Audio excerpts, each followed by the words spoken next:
Ragazzi, sono davvero senza parole. Guardatevi questo video.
Ciao amici di X2Games e benvenuti in questo nuovo video. Io sono Michele. Quando pensi che non ci sia limite al peggio, qualcuno riesce sempre a sorprenderti. In questo caso Absan con il suo Absanzino. Lo so, è come sparare ad una persona già morta, però quando vedo queste cose, ragazzi, devo sfogarmi. Devo sfogarmi perché sono davvero deluso, anzi amareggiato per quanto successo all'Absanzino, drone su cui riponevo davvero tantissime speranze.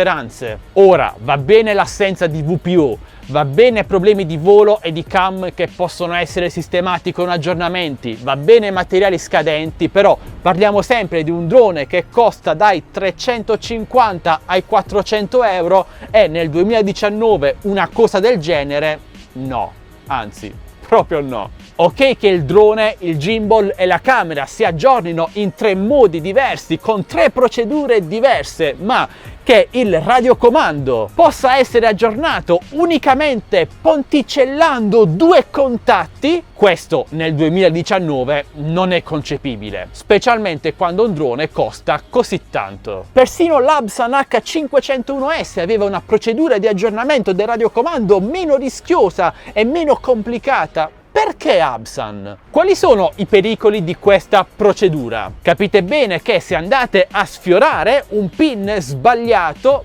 semplicemente vi bruciate il radiocomando e dubito che Absan ne risponda. E pensate che questa procedura di mantenere i 2 contatti ponticellati, pinzettati, deve essere mantenuta per tutta la durata dell'aggiornamento. Ma poi questa cosa può essere accettabile sull'Absan H501S, sullo Xiaomi Fimia 3 e su tutti quei droni che non dispongono di un'applicazione dedicata, di una connessione a internet, ma sull'Absanzino che è dotato di un'applicazione dedicata, interfacciabile, quindi connessa a internet, perché mi costringi ad aggiornare il firmware in questa maniera? Io questo davvero non lo capisco. Ho cercato di dare un minimo di fiducia all'Absanzino nel corso dell'ultimo mese, sperando in qualche aggiornamento, qualche buona notizia da parte di Absan, ma quello che mi sono ritrovato è quello che avete appena visto. E considerando il numero di dislike che ha ricevuto la videoguida ufficiale di Absan che avete appena visto,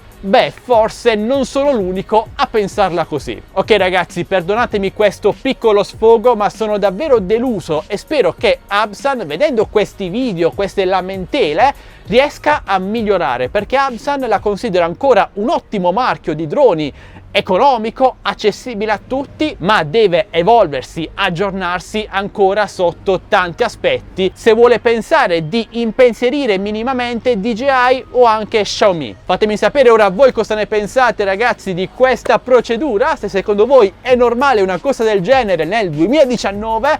Parliamone come sempre qui sotto nei commenti, ragazzi. Se avete qualsiasi domanda da farmi chiedete pure sempre qui sotto nei commenti, io sono a vostra totale disposizione per rispondere a qualsiasi domanda. Qui sotto in descrizione video troverete il link per entrare nel mio canale Telegram delle offerte, gruppo Facebook Droni e Tecnologia Italia, se siete appassionati mi raccomando entrate numerosi, e il mio canale Instagram dove ultimamente sto pubblicando tanti meme molto simpatici, o almeno spero che lo siano. Se volete supportarci ragazzi, noi non chiediamo nessuna donazione ma un semplice like, un commento, una condivisione, iscrivetevi se non l'avete già fatto, lanciamo un segnale forte ad Absan e speriamo bene per il futuro. Questo è tutto, noi ci vediamo al prossimo video sempre qui su Addicted to Games. Ciao ragazzi!